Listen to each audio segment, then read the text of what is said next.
Racial Discrimination in Special Education, an Ethnographic Case Study by Shelley Ellert.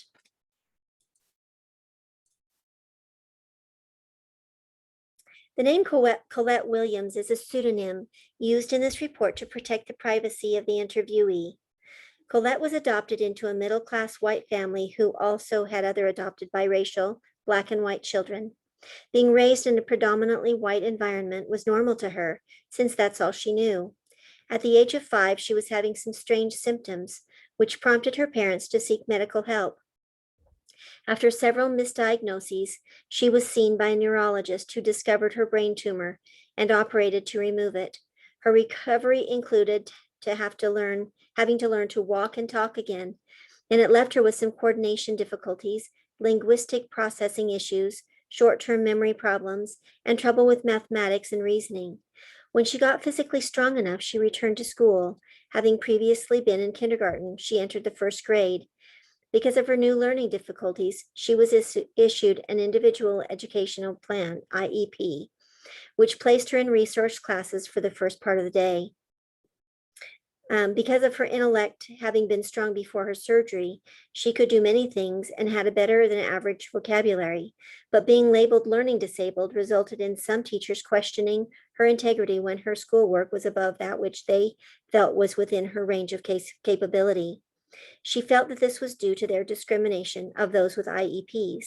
Colette learned early on that she needed to advocate for herself, and she refused to submit to the negative stereotypes of labels, and she was determined to rise above her situation and achieve her goals. This case study focuses on the degree to which Colette experienced discrimination for both her race and her learning disabilities, and how she felt her race impacted the support she received. While she certainly had deficits in learning, she was a bright and optimistic girl who was willing to work hard to achieve her goals. I discovered 3 main themes during my interview with Colette that were instrumental in her academic success.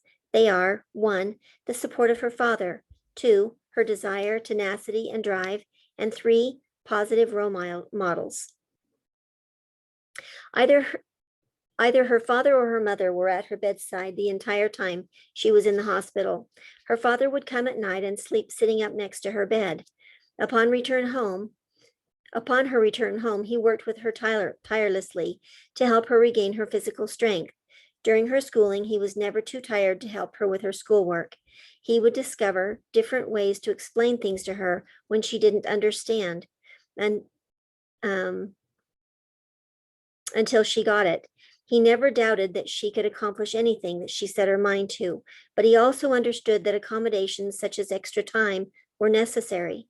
He was a constant source of support to her, whatever the activity, whether it was basketball, lacrosse, or choir. Without her father's constant encouragement and support, Colette feels that she would not have done as well in her life.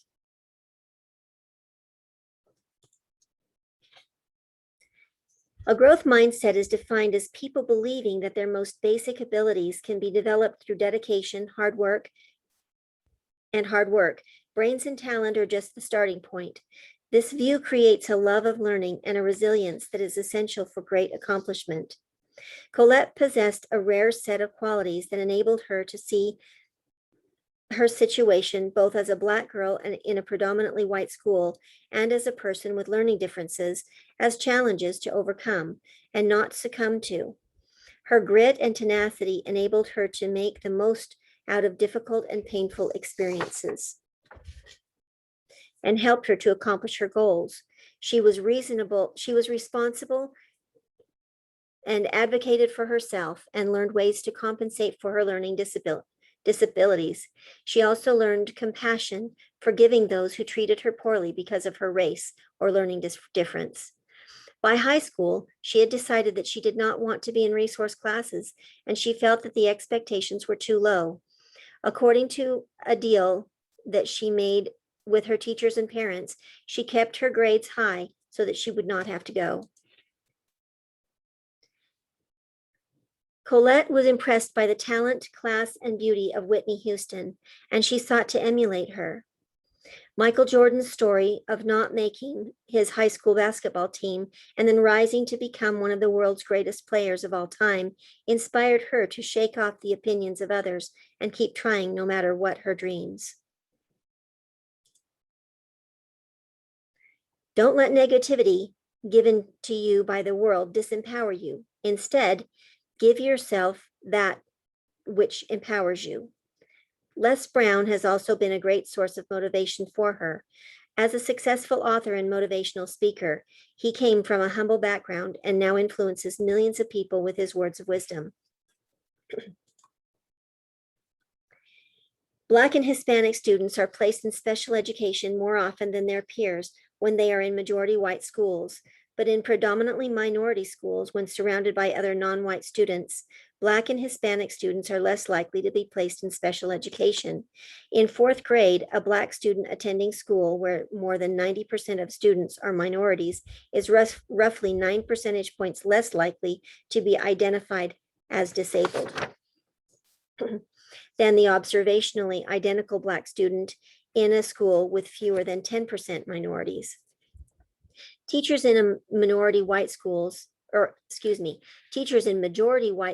far more likely to refer a student of color to resource than they would a white student when undesirable behavior is observed.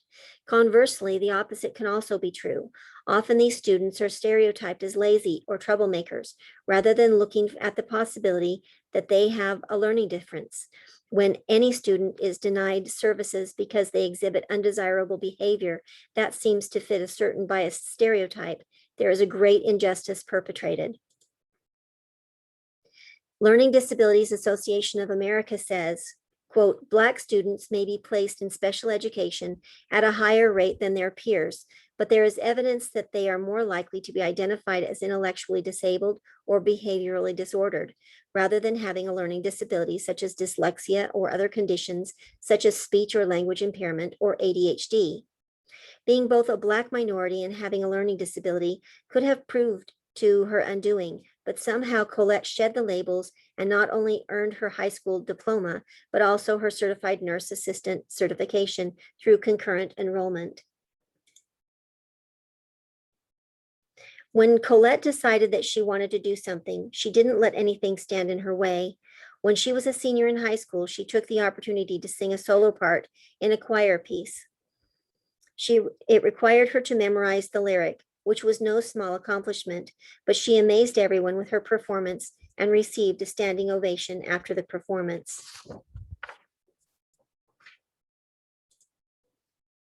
When asked about advice she would offer a future teacher, she indicated that a teacher's belief in her students is a major factor in the success of students. She said, when you have someone in your corner pushing you and telling you you are good enough and that they believe in you, it makes all the difference in the world. As a widow, she is raising her 2 young sons as a single mother. She tries to inspire them to take charge of their lives. She is teaching them that they must work hard in school, be good examples, and be aware that people are always watching them for good or bad. She says, quote, they may hate me now, but they will thank me later that I make them practice their reading. I am trying to raise smart, educated Black men. Literacy rates among boys of color compared to those of their white counterparts is alarmingly low.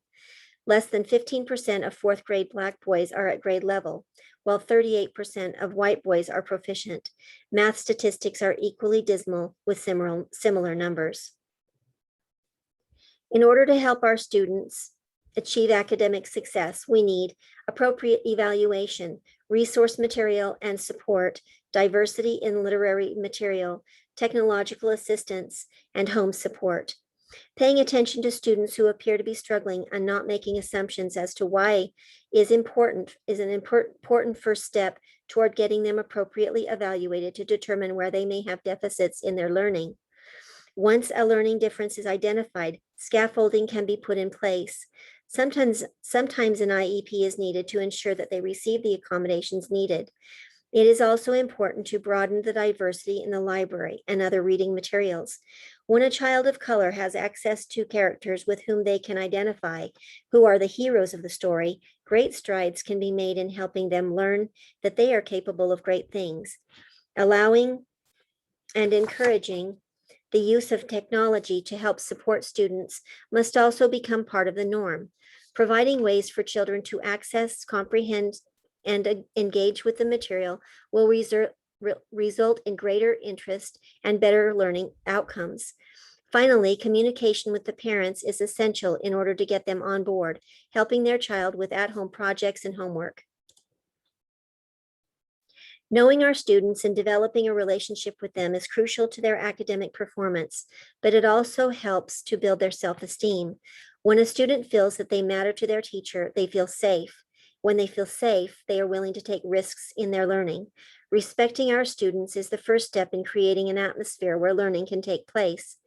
Teachers must include diversity in their curriculum and teach about racism. Awareness is key to eliminating unconscious biases, not only among the students, but also among the staff. In addition, instruction in our classrooms about learning differences will help create more empathy among students and further support an environment where our students feel free to be who they are without apology. Most people can trace a pivotal point in their lives to the influence of a teacher. Educators need to become the cheerleaders of their students and see all the possibilities. They need to check in with their students, see how they are doing, and give frequent, sincere praise. Research has proven that it takes 5 positive or constructive comments to counteract 1 negative one. While every student is different, we must inspire each to access that part within them that will help them rise above whatever circumstances may have created a learning disadvantage.